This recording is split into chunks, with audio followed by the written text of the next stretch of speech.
हमारे साथ दो मार्केट एक्सपर्ट्स जुड़ने वाले हैं। पृथ्वी फिनमर्ट प्राइवेट लिमिटेड के head of research technical Harish Jujare और हमारे साथ founder SR wealth research and share market Gurukul के लोकेश सेठिया। आप दोनों का ही स्वागत है 18 आवर्स स्वदेश पर अपना समय हमें देने के लिए आपका शुक्रिया। लोकेश, शुरुआत आपसे करना चाहेंगे। ये सारी चीजें थी और इन्हीं चीजों पर मार्केट रिएक्ट कर रहा था। ढेर सारे अपडेट्स आते दिखे और पूरी उम्मीद है कि ओवर द वीकेंड भी अपडेट्स आते ही रहेंगे। यहां से आगे बाजार की चाल आप कैसी रीड कर रहे हैं? मानसी जी, अगर आप देखोगे ना, लास्ट 3 सप्ताह का आप निफ्टी का चार्ट देखोगे तो वॉलेटिलिटी बहुत ज्यादा था मार्केट में। 500 पॉइंट गैप अप होना, 500 पॉइंट गैप डाउन होना, सुबह से शाम तक हम देखते हैं ऊपर नीचे हो रहा है। बट एक्चुअली क्या हो रहा है, 3 सप्ताह का अगर आप डेटा देखोगे तो 9 मार्च के करीब मार्केट ने जो क्लोजिंग दी वो दी 23,100 की। 16 मार्च में मार्केट ने जो क्लोजिंग दी वो 22,800 की। उसके बाद अभी आज जो क्लोजिंग हुई है आप देखोगे तो 22,700 की। तो मोटा मोटा 3 सप्ताह में मार्केट ने सिर्फ 400 पॉइंट घुमाया है, 400 पॉइंट तोड़ा है नीचे की तरफ। बट ऊपर नीचे हमने इतना कुछ देख लिया है तो हम नेगेटिविटी लेके चल रहे हैं। तो मेरा मानना है अब धीरे धीरे मार्केट यहाँ पर बॉटम आउट कर रहा है। अब मैं ये अर्ली साइन की बात कर रहा हूँ, अभी मैं कंफर्मेशन नहीं है, बट मुझे लगता है ये अर्ली साइन है। जहां 3 सप्ताह 4 सप्ताह हो गए, मार्केट अब टूटने की ज्यादा कोशिश नहीं कर रहा है, वहां पर रुकने की कोशिश कर रहा है। ये नीचे जा रहा है, वापिस बाउंस बैक होकर ऊपर आ रहा है। तो ये जो 22,200 का जो लेवल है, जब तक क्लोजिंग बेसिस पे उसके नीचे ट्रेड करना स्टार्ट ना करे, मुझे लगता है मार्केट हो सकता है यहां से एक बाउंस बैक नेक्स्ट वीक हमें देखने को मिल सकता है पॉजिटिविटी के साथ। तो अभी के लिए 23,200 23,500 का टारगेट मैं लेके चल रहा हूं मार्केट में। नीचे की तरफ 22,500 22,400 एक बड़ा स्टॉप लॉस के काम करेगा।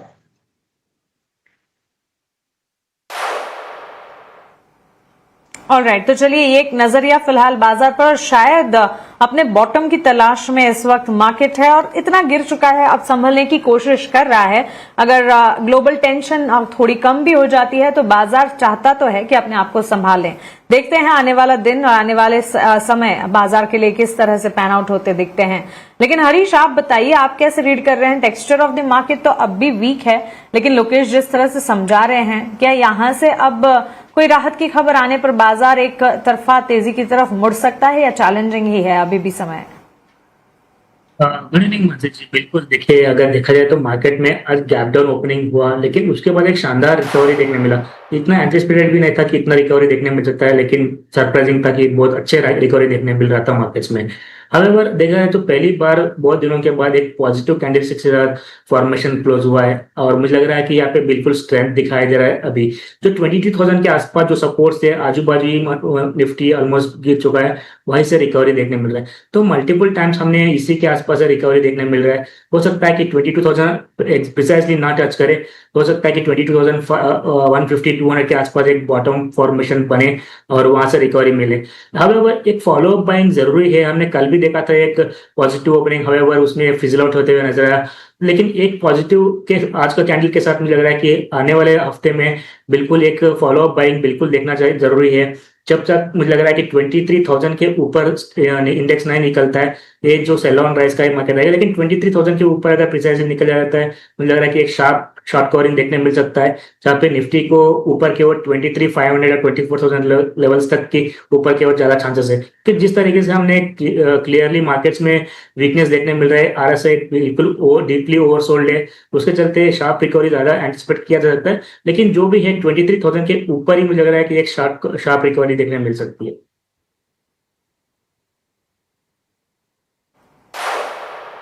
एब्सोल्युटली। तो चलिए ये राय अब बाजार पर हमें एक बार मिल चुकी है। अब कुछ थीम्स पर बात करते हैं। कच्चे तेल की चाल पर लोकेश जी, आपसे एक टेक हम जानना चाहेंगे।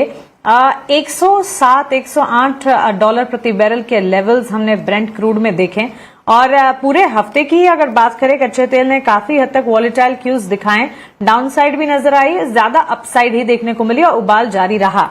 इस वक्त जब हम बात कर रहे हैं तब भी पूरे एनर्जी पैक में मजबूती है। 7% के गेंस, ब्रेंट क्रूड जो है 108 डॉलर प्रति बैरल के पास कामकाज करता हुआ।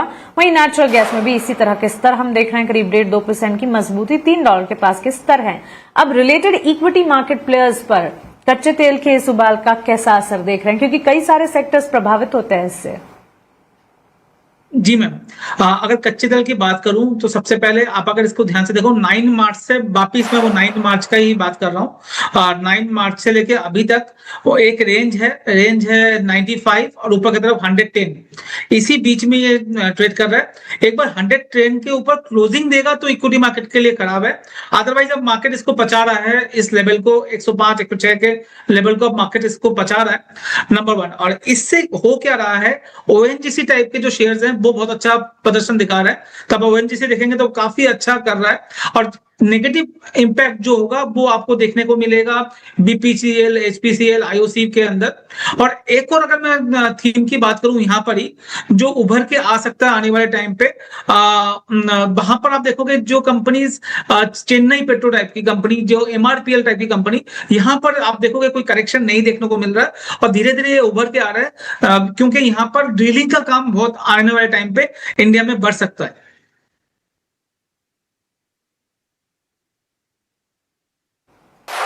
एब्सोल्युटली सही कहा आपने लोकेश। और ये सारी चीजें क्रूड रिलेटेड फैक्टर्स कितने सारे सेक्टर्स पर प्रभावित हो जाते हैं, aviation, oil marketing, oil refiners, साथ ही कई सारे स्पेसेस जैसे पेंट स्टॉक्स हो गए, सीमेंट प्लेयर्स हो गए, इन तमाम पर प्रॉब्लम आ जाती है जब कच्चे तेल में उबाल हम देखते हैं। लेकिन चलिए आगे बढ़कर देखना होगा कि किस तरह से पैन आउट होती है कच्चे तेल की चाल। अब कुछ सवालात ले लेते हैं। राहुल जायसवाल का सवाल है एनसीसी और आईआरसीटीसी पर।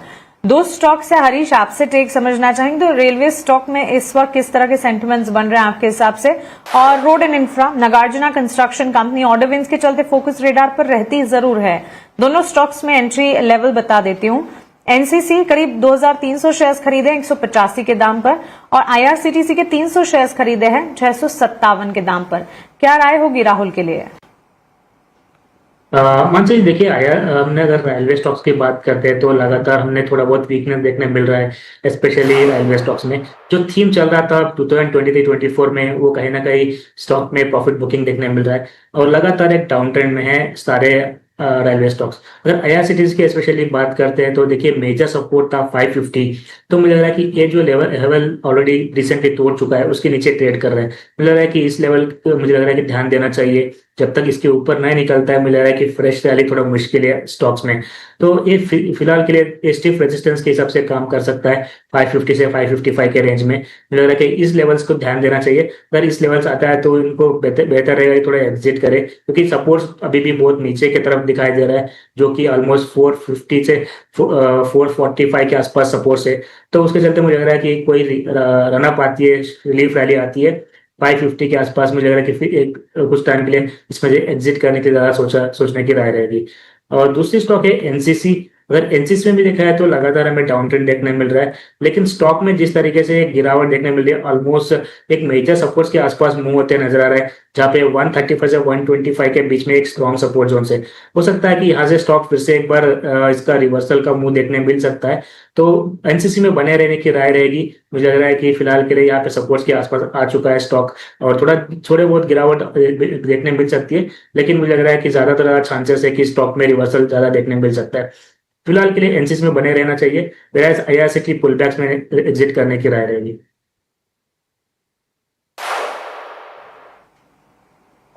ऑलराइट, तो चलिए एनसीसी आईआरसीटीसी दोनों स्टॉक्स पे एक राय आपको मिल चुकी है। राकेश रंजन का अगला सवाल है, लोकेश 3 स्टॉक्स इनके फोकस रेडार पर, ट्रेंट, टीसीएस और टाटा एलेक्साई। ट्रेंट के 100 शेयर्स खरीदे हैं 4550 के लेवल पर, टीसीएस के 15 शेयर्स खरीदे हैं 3250 के स्तर पर, और टाटा एलेक्साई के 20 शेयर्स खरीदे हैं 5300 के लेवल्स पर। और इन तीनों पर तो आप राय दीजिएगा ही, लेकिन साथ साथ आईटी सेक्टर में भी हमने एक मूव टूवर्ड्स अपसाइड देखा था in the last trading session, वो भी तब जब पूरा बाजार टूट रहा था।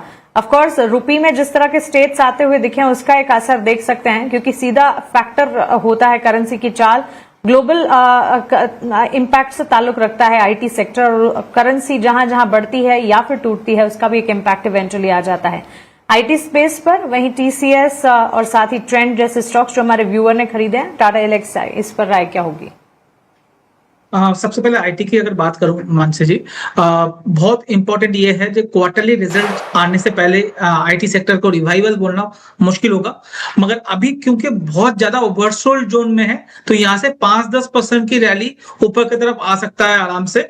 मगर क्या वो सस्टेन लेवल पे रहेगी, ये बोलना बहुत मुश्किल है। जब तक रेवेन्यू ग्रोथ में हमें डबल डिजिट का ग्रोथ ना दिखे, तो वो आने वाले कुछ दिनों में हमें दिख जाएगा। तो अभी के लिए आईटी सेक्टर से हम अवॉइड जोन में है, बट कुछ कुछ स्टॉक्स हमें अच्छे लग रहे हैं। और ट्रेडिंग पॉइंट ऑफ व्यू से अगर मैं बात करूं इन तीनों स्टॉक्स में, तो सबसे पहले ट्रेंड की बात कर लेते हैं। ट्रेंड अभी ठीक लग रहा है।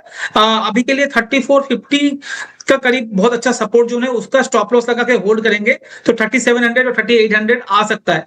लॉन्ग टर्म ट्रेंड अगर आप देखेंगे तो इसमें डाउन साइड है, मगर शॉर्ट टर्म में ये एक अप मूव आपको देखने को मिल सकता है ट्रेंड में। दूसरा अगर बात करें टीसीएस की, टीसीएस में भी एक जैसे मैंने बोला शॉर्ट कवरिंग रैली आ सकती है, क्योंकि ओवरसोल्ड जोन में है टीसीएस। तो यहां से मुझे लगता है अगर आप 3990 रुपीज 2990 का स्टॉप लॉस लगाते हैं, तो ये स्टॉक 2640 तक का मूव आने वाले नेक्स्ट वीक में दिखा सकता है। तो टीसीएस में भी होल्ड का ही रहेगा अभी के लिए। और last not the least Tata Elxsi, ये स्टॉक मुझे काफी अच्छा लग रहा है, आने वाले टाइम पे अच्छा कर सकता है। एक तो रीजन ये है क्योंकि अभी जो आपने देखा ऑयल के वजह से जिस तरह से करेक्शन देखा है आप लोगों ने, तो यहां पर होगा क्या, ईवी रिलेटेड स्टॉक्स में एक बाउंस बैक आने की पूरे चांसेस रहेंगे। और टाटा एलेक्सी ईवी के गाड़ियों का सॉफ्टवेयर बना के देती है, तो यहां पर एक अपमूव आपको देखने को मिल सकता है इस वजह से भी। और चार्ट वाइज भी यहां पर अपमूव दिख रहा है। तो टाटा एलेक्सी मुझे लगता है अगर होल्ड करते हैं, वापिस 4500 से 4700 तक जा सकता है। और नीचे की तरफ 4100 का एक बड़ा सपोर्ट जो है, वहां पर स्टॉप लॉस लगाना चाहिए।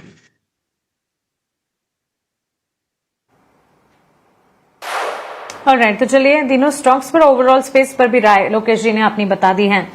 सुरेश सूर्यवंशी का अगला सवाल है इंडियन ऑयल कॉर्पोरेशन लिमिटेड पर, आईओसीएल। इन्होंने 81 रुपए के दाम पर 200 शेयर्स खरीदे हैं। हरीश एकटेक आपसे आईओसीएल पर जानना चाहेंगे, और इनफैक्ट क्रूड की चाल जो है उसका असर भी रिलेटेड काउंटर्स पर पड़ता है, उसमें आईओसी भी है। और स्टॉक के परफॉर्मेंस की अगर बात करें तो हमने देखा है कि मूव दिखाए हैं जहां जहां पॉसिबल हो, न्यूज बैक्ड इम्पैक्ट भी देखने को मिले हैं। हालांकि इस वक्त बाजार की कमजोरी के साथ जहां हर तरफ बिकवाली है, ऐसी ही कुछ बिकवाली क्रूड रिलेटेड काउंटर्स पर दिख रही है। आईओसी में उनकी खरीद 81 के लेवल की है, स्टॉक 134 पर है, यानी कि मुनाफा देख रहे हैं हमारे व्यूअर। क्या राय होगी?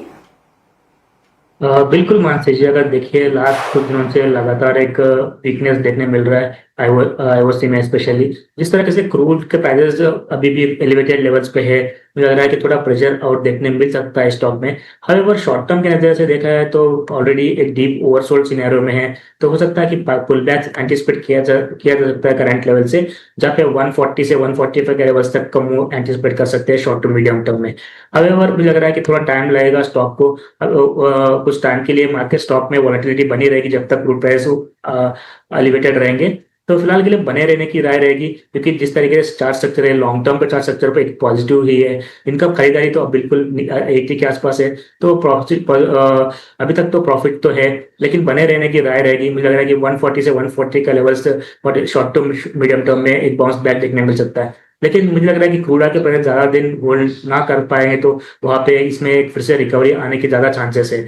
तो बेहतर है कि थोड़ा होल्ड बने रहने चाहिए, सपोर्ट्स के आसपास है स्टॉक और डीपली ओवरसोल्ड है, करंट लेवल से बने रहने की राय रहेगी।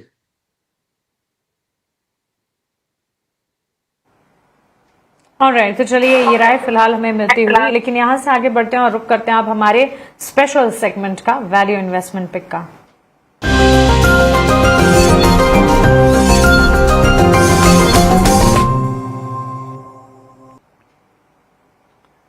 लोकेश जी, शुरुआत आपसे करना चाहूंगी, बताएं आपके वीआईपी शेयर क्या होंगे?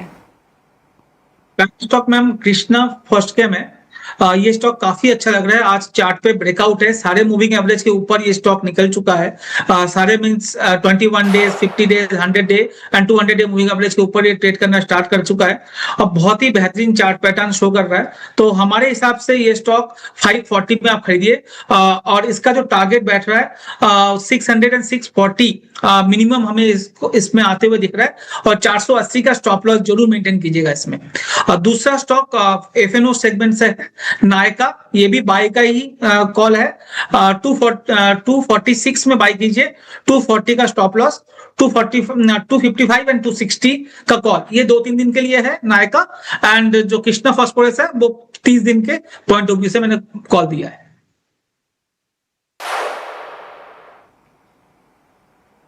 ऑलराइट, तो चलिए 2 स्टॉक्स लोकेश जी की तरफ से एज वैल्यू इन्वेस्टमेंट पिक। अब हरीश जी आप बताएं आपकी तरफ से वीआईपी कैटेगरी स्टॉक्स क्या होंगे? मानसी जी, मेरा पहला स्टॉक रहेगा एचडीएफसी बैंक। देखिए, एचडीएफसी बैंक में हमने लगातार गिरावट देखने मिल रहा है, लेकिन इस हफ्ते का क्लोजिंग देखते हैं तो एक पॉजिटिव कैंडलस्टिक से साथ क्लोजिंग दिया हुआ है। मुझे लग रहा है कि यहाँ से एक छोटा सा रिकवरी बिल्कुल एंटिसिपेट कर सकते हैं।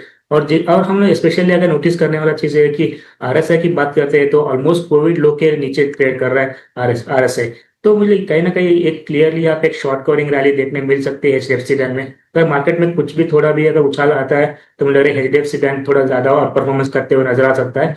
तो करंट लेवल्स पे बाय करने की राय रहेगी या थोड़ा डिप्स में बाय कर सकते हैं एचडीएफसी बैंक को। और टारगेट्स मुझे लग रहा है कि 800 के लिए रख सकते हैं शॉर्ट टर्म के लिए, और स्टॉप लॉस मेंटेन करना है 720। मुझे लग रहा है कि 720 के पास स्ट्रॉन्ग सपोर्ट है एचडीएफसी बैंक के लिए। और दूसरा स्टॉक रहेगा टेक महिंद्रा का। हमने देखा है कि आईटी में थोड़ा बहुत मोमेंटम बिल्कुल है, लग रहा है कि शॉर्ट टर्म में आईटी में थोड़ा और अपस्विंग देखने मिल सकता है। तो उसमें से टेक महिंद्रा का बाइंग का रिकमेंडेशन रहेगा। तो टारगेट्स के लिए 1520 का टारगेट्स रहेंगे और 1380 का स्टॉप लॉस मेंटेन करना चाहिए टेक महिंद्रा में।